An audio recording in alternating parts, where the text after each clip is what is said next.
नमस्कार दोस्तों, today we will discuss the statistical and thermal physics BSc second year unit second types of statistical mechanics. Second unit different types of statistical mechanics के ऊपर concentrate करता है। इससे पहले कि हम टाइप्स ऑफ स्टैटिस्टिकल मैकेनिक्स की बात करें, जो स्टैटिस्टिकल मैकेनिक्स है उसमें जो बेसिक हम फर्स्ट यूनिट से डिस्कस करते आ रहे हैं कि स्टैटिस्टिकल मैकेनिक्स, शॉर्ट में एसएम लिखता हूं, statistical mechanics deals with overall behaviour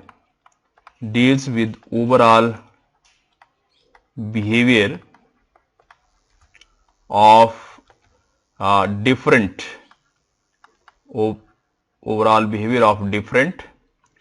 constituent particles on an average। एक एवरेज बिहेवियर की हम यहां पे जो है वो बात करते हैं। और जब आप किसी एवरेज बिहेवियर की बात करते हैं, इसका मतलब ये हुआ कि जो n नंबर ऑफ पार्टिकल्स हैं वो काफी ज्यादा होने चाहिए। जब हम लार्ज नंबर ऑफ पार्टिकल्स लेते हैं तो जो हमारा सिस्टम है वो इक्विलिब्रियम स्टेट में रहता है या इक्विलिब्रियम स्टेट की विसिनिटी में रहता है, इसलिए उसमें जो एरर है वो मिनिमम होती है। यदि हम स्टैटिस्टिकल मैकेनिक्स में देखें तो जो स्टैटिस्टिकल मैकेनिक्स है उसमें 3-4 बातें जो है वो ध्यान में रखी जाती है। फर्स्ट है नेचर ऑफ पार्टिकल। जो नेचर ऑफ पार्टिकल है, नेचर ऑफ पार्टिकल का मतलब हुआ कि वो डिस्टिंग्विशेबल है। आप उस पार्टिकल्स को, वो जितने भी पार्टिकल्स हैं, क्या उनको अलग से पहचान सकते हैं या आइडेंटिकल है, या वो सारे के सारे पार्टिकल जो हैं वो एक ही जैसे हैं। वो जो पार्टिकल्स हैं, क्या ओवे पॉलीज एक्सक्लूजन प्रिंसिपल, जो पॉलीज एक्सक्लूजन प्रिंसिपल है उसको फॉलो करते हैं या नहीं, कि एक स्टेट में क्या सिर्फ एक ही पार्टिकल आ सकता है या उसके ज्यादा पार्टिकल जो है उसमें आ सकते हैं। उसके बाद जो साइज है सेल का, साइज ऑफ सेल, जिस सेल में हम पार्टिकल्स को डिस्ट्रीब्यूट करना चाहते हैं उनका साइज क्या है।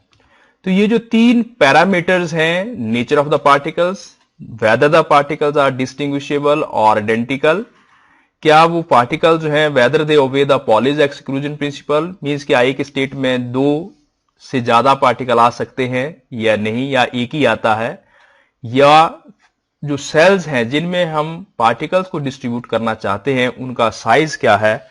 उसके बेस पर हम स्टैटिस्टिक्स को क्लासिफिकेशन जो है वो 2 या 3 कैटेगरीज में करते हैं।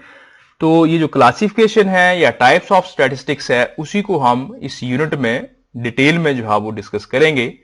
मगर इसको डिटेल में डिस्कस करने से पहले कुछ एक बेसिक पॉइंट्स जो हैं वो हम डिस्कस करना चाहेंगे। सबसे पहला है पोजीशन स्पेस। जनरली जब हम क्लासिकल मैकेनिक्स में बात करते हैं तो हम ये कहते हैं कि कोई भी पार्टिकल है, उस पार्टिकल की जो पोजीशन है उसको हम डेफिनेटली जो है वो स्पेसिफाई कर सकते हैं। जब हमारे पास जो सिस्टम है वो स्टैटिक सिस्टम है, मैंने कहा था कि स्टैटिक सिस्टम वो सिस्टम होता है जिसमें जो पार्टिकल्स हैं वो फिक्स रहते हैं, वो अपने आप इंटरनल फोर्सेस की वजह से अपनी पोजीशन को चेंज नहीं कर सकते। तो यदि हमारे पास कोई स्टैटिक सिस्टम है तो उसमें जो पोजीशन है पार्टिकल्स की, position of particle, it will remain constant और remain same. It can not change, the particles cannot change their position due to internal forces। तो इस तरह का स्पेस जिसमें जो कॉन्स्टिट्यूएंट पार्टिकल्स हैं उनको हम पोजीशन से स्पेसिफाई कर सकते हैं, क्योंकि पोजीशन जो है फिक्स रहेगी। तो इस तरह के स्पेस को हम पोजीशन स्पेस कहते हैं। ए स्पेस, सिंपल डेफिनेशन कहें, ए space in which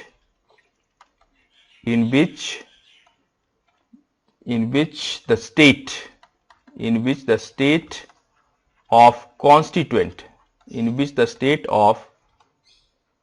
constituent particle can be explained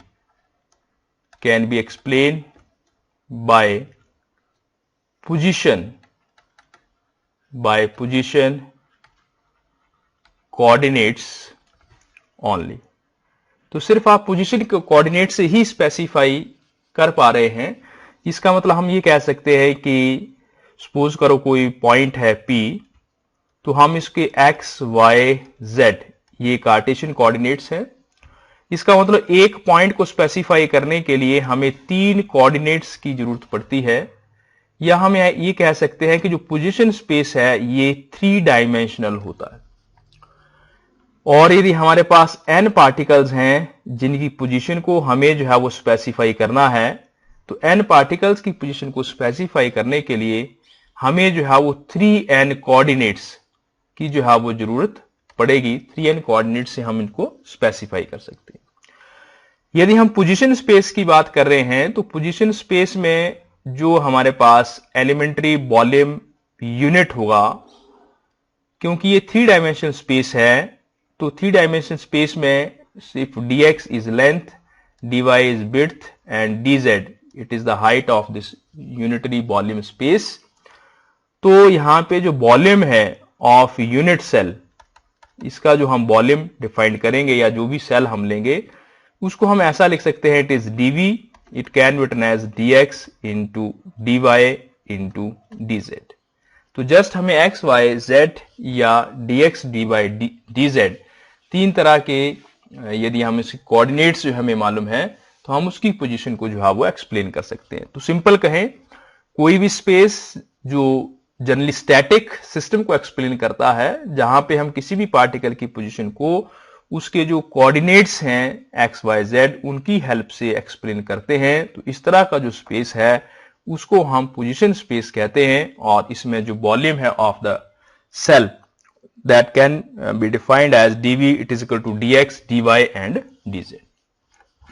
now second is called as the momentum space. Momentum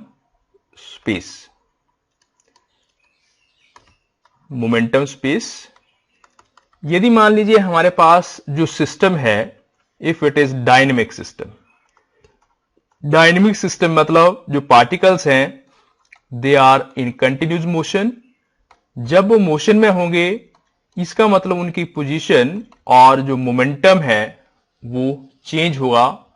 motion की वजह से कोऑर्डिनेट्स चेंज होंगे, कोऑर्डिनेट्स की चेंज होने की वजह से वेलोसिटी होगी, और कुछ वेलोसिटी होने की वजह से मोमेंटम जो है पार्टिकल्स का वो भी चेंज करेगा। तो इस तरह का स्पेस जो जनरली डायनेमिक स्पेस होता है, जिसमें हम डिस्ट्रीब्यूशन ऑफ जो पार्टिकल्स हैं उनको हम डिस्क्राइब करते हैं। Distribution A space in which the distribution of particles is described on the basis of momentum coordinates। यदि आप मोमेंटम कोऑर्डिनेट्स के बेस पे किसी पार्टिकल्स की पोजीशन को स्पेसिफाई करने की कोशिश करते हैं तो उस तरह का जो स्पेस है that is called as the momentum space. Momentum space में किसी पार्टिकल की जो पोजीशन है उसको जनरली हम px, py, pz से एक्सप्लेन करते हैं।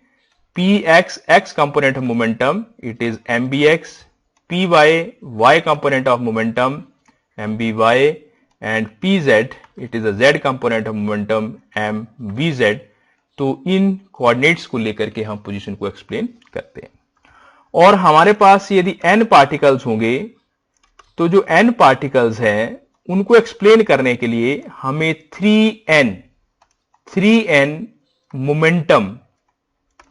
मोमेंटम कोऑर्डिनेट्स की जरूरत पड़ेगी उनकी पोजीशन को स्पेसिफाई करने की। और यदि हम वॉल्यूम की बात करें तो जो वॉल्यूम है इसको हम ऐसे लिख सकते हैं डेल्टा टॉ या we can write d tau. तो ये हमारे पास हो जाएगा d p x into d p y into d p Z.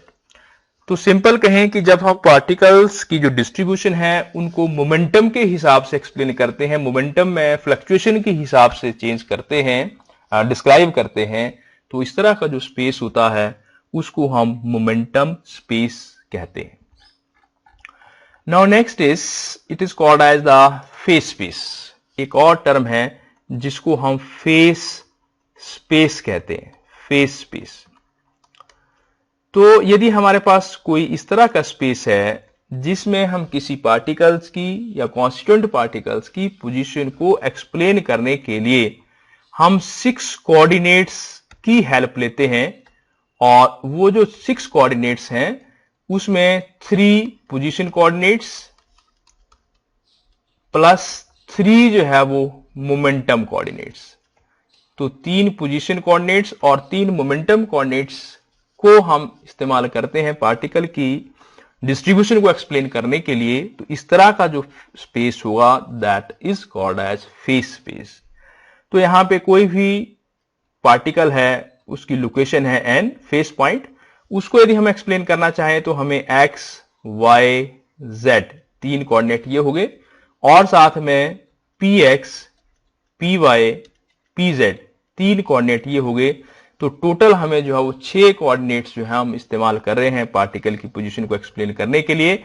यहां पे जो px होगा इट इज mbx, जो py होगा इट इज mby, और जो pz होगा इट इज mbz।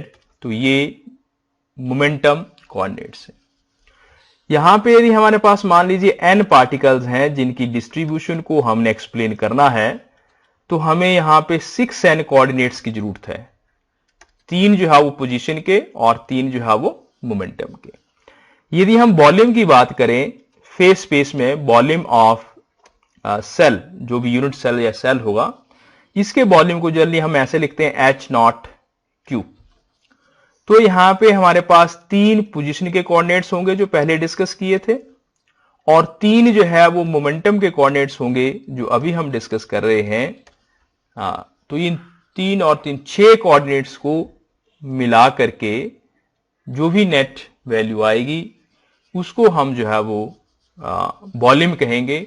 और यहां पे जो H0 है it is basically the dimension of cell, और इसके जो यूनिट्स हैं ये जूल सेकेंड होते हैं, या इसको आप देखेंगे लेंथ इनटू मोमेंटम। जैसे आप देख रहे हैं कि यहां पे dx dy dz it is length, and dpx dpy dpz it is momentum. तो इसको जो यूनिट्स है वो लेंथ इनटू मोमेंटम से निकालते हैं जो जूल सेकेंड आते हैं। तो जो भी फेस स्पेस में आप सेल लेंगे वो जो सेल होगा that will be 6 dimensional, 3 position के, 3 मोमेंटम के, और उसका जो वॉल्यूम है, मिनिमम वॉल्यूम है, उसको हम इस तरीके से रिप्रेजेंट जो है वो करते हैं। अब जो बेसिक डिफरेंस है दोनों बातों में वो सेल की साइज की वजह से जो है वो क्रिएट होता है। That is the volume of phase space cells, volume of phase space cells. जो फेस स्पेस सेल्स है उनका जो वॉल्यूम है, अभी हमने कहा कि जो फेस स्पेस है it is 6 dimensional, 6 dimensional space है, मगर उसको ब्लैक बोर्ड पे 2 डायमेंशन में ड्राइव करना, बनाना जो है वो मुश्किल है। तो सिंपल समझने के लिए फॉर अंडरस्टैंडिंग पर्पस हम 2 डायमेंशनल स्पेस की बात करते हैं। मान लो 2 डायमेंशनल स्पेस है, और 2 डायमेंशनल स्पेस में हम एक तरफ जो है वो यहां पे dpx ले रहे हैं, x कंपोनेंट मोमेंटम, और ये x ले रहे हैं। यदि हम इसको, दिस इज द कंपार्टमेंट, पूरा सिस्टम है, यदि हम इस पूरे कंपार्टमेंट को डिवाइड कर दें, या फेस स्पेस का जो हिस्सा है उसको डिवाइड कर दें, इस तरह से छोटी छोटी सेल्स में डिवाइड कर दें, तो ये सेल्स जो है हमने डिवाइड कर ली।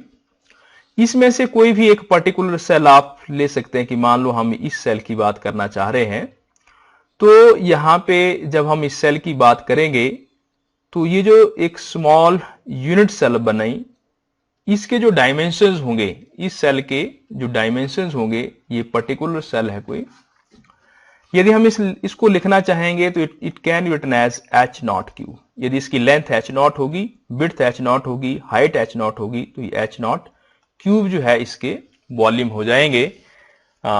जस्ट हम इसको पिक्चराइज या समझने की पर्पज से बात कर रहे हैं। अब इसमें ये जो वॉल्यूम हमने लिया है, इसमें दो नजरिए हैं। यदि हम क्लासिकल फिजिक्स के हिसाब से सोचे, क्लासिकल फिजिक्स के हिसाब से इसको हम एनालाइज करें, तो क्लासिकल फिजिक्स ये कहती है कि जो पार्टिकल है उसका जो मोमेंटम होता है और जो पोजीशन होती है, that is specified and that can be find up to any accuracy. आप किसी भी एक्यूरेसी तक पोजीशन और पार्टिकल जो है वो निकाल सकते हैं क्लासिकल फिजिक्स के हिसाब से।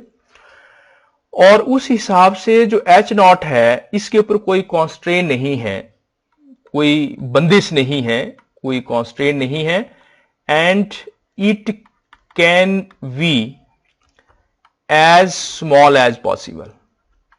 एच नॉट का जो डायमेंशन की वैल्यू है, आप कितना भी छोटा से छोटा जो है वो ले सकते हैं, इसमें इसके ऊपर कोई भी बंदिश नहीं है।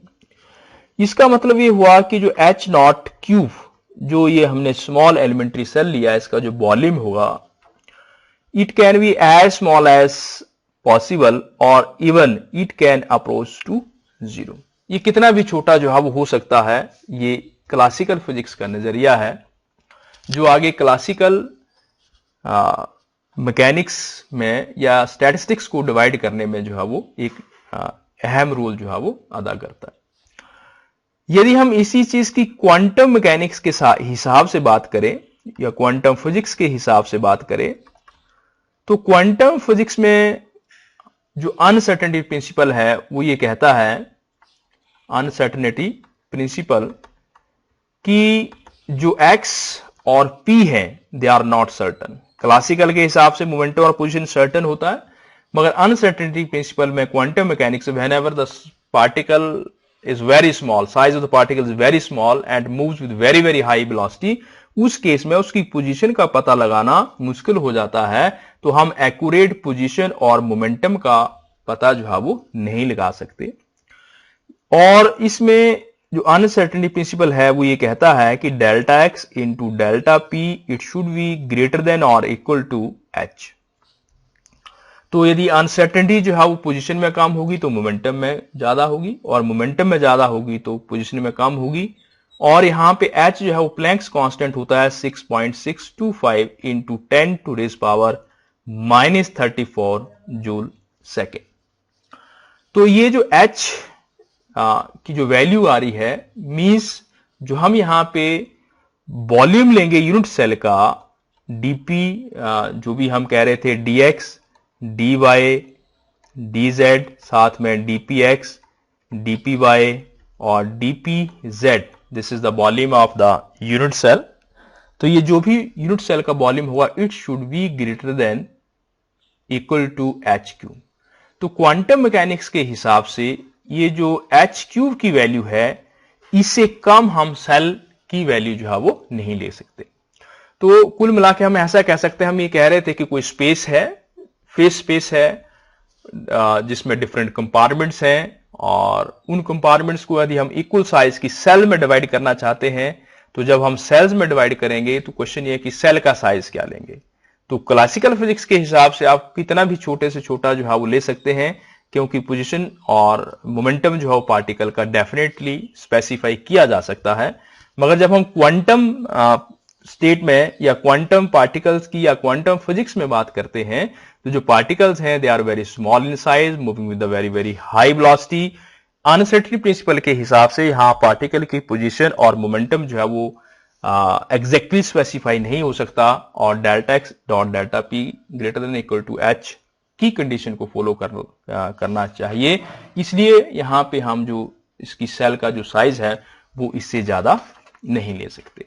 तो ये जो डिफरेंशिएशन के दो पॉइंट्स हैं ये क्लासिकल या स्टैटिस्टिकल मैकेनिक्स की डिवीजन में जो है वो रोल प्ले करते हैं। तो अभी तक हमने कुछ बात की, पोजीशन स्पेस की बात की, फिर मोमेंटम स्पेस की बात की, फिर हमने फेस स्पेस की बात की और फेस स्पेस के अंदर जो यूनिट सेल होता है उस यूनिट सेल का जो साइज है वो कैसे हम डिसाइड करते हैं। दो अलग अलग जो नजरिए हैं उनको हमने यहां पे जो है वो डिस्कस किया।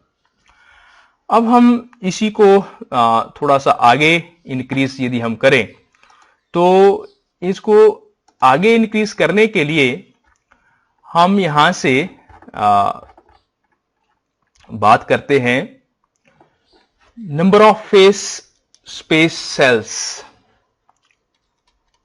Number of phase space cells in momentum interval, in momentum interval p and p plus dp।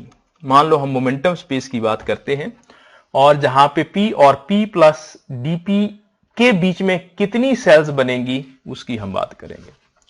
तो जैसा हम पहले बात कर रहे थे कि मान लीजिए हमारे पास क्या है, फेस स्पेस है और फेस स्पेस जो है वो के कंपार्टमेंट्स में डिवाइड किया है और इसको हम फर्दर जो है वो सेल्स में डिवाइड करेंगे।